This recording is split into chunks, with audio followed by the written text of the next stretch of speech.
Birds communicate primarily using visual and auditory signals.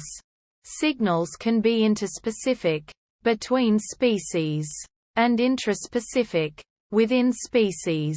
Birds sometimes use plumage to assess and assert social dominance, to display breeding condition in sexually selected species, or to make threatening displays, as in the sunbitten's mimicry of a large predator to ward off hawks and protect young chicks.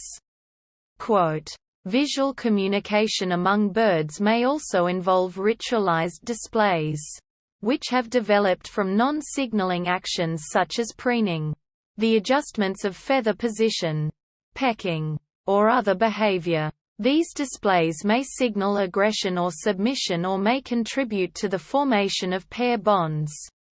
The most elaborate displays occur during courtship, where dances are often formed from complex combinations of many possible component movements.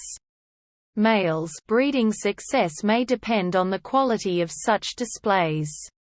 Bird calls and songs, which are produced in the syrinx, are the major means by which birds communicate with sound.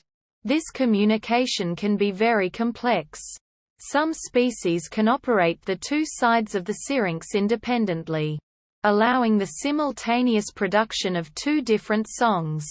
Calls are used for a variety of purposes, including mate attraction, evaluation of potential mates, bond formation, the claiming and maintenance of territories, the identification of other individuals, such as when parents look for chicks in colonies or when mates reunite at the start of breeding season, and the warning of other birds of potential predators, sometimes with specific information about the nature of the threat.